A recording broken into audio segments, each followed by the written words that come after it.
ভাণ্ডার, লক্ষ্মীর ভাণ্ডার সরকারের এটা দায়িত্ব লক্ষ্মীর ভাণ্ডার দেওয়া।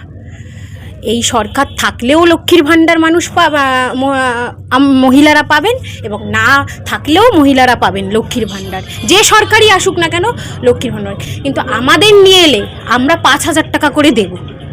আইএসএফের পক্ষ থেকে নওশাদ ভাইজান ঘোষণা করেছে আমরা 5,000 টাকা করে দেব, তাদের কাজ দেব, বাড়িতে কাজ করবেন এবং 5,000 টাকা করে তারা পাবেন।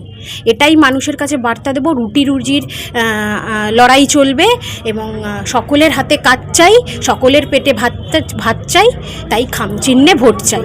যুব সমাজের কাছে কি বার্তা যাবে? চাকরির যে অভাব, বেশিরভাগ ক্ষেত্রেই কথা উঠে আসছে যে বাইরে কাজে চলে যেতে হচ্ছে, রাজ্যে শিল্প নেই, কি বলবে? হ্যাঁ, মধ্যমগ্রাম না, সারা পশ্চিমবাংলার যুব সমাজকে একটাই বার্তা দেব, এবারে ইভিএম মেশিনের সামনে বোতাম টেপার আগে একবার ভাববেন যে আপনি পড়াশোনা করে শিক্ষিত হয়ে বাইরে চলে যেতে হচ্ছে, চাকরি চুরি করছে, চাকরি পাচ্ছে না,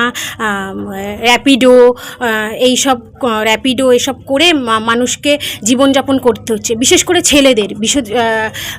রাজ্যে আমাদের চাকরি নেই, সেই চাকরির বিরুদ্ধে যাতে কোনো রকম দুর্নীতি না হয়, আমরা এবার বিধানসভায় গিয়ে আওয়াজ তুলব। আপনার পার্শ্ববর্তী বিধানসভায় মানে অভয়ার মা ক্যান্ডিডেট হচ্ছেন, হ্যাঁ, আপনি একজন মহিলা হিসেবে কি বার্তা দেবেন?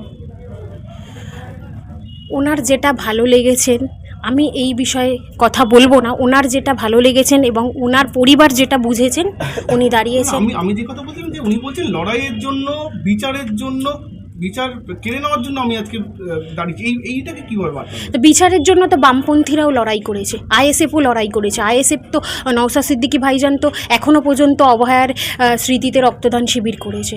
আমরা তো লড়াইতে আছি, লড়াইতে থাকবো।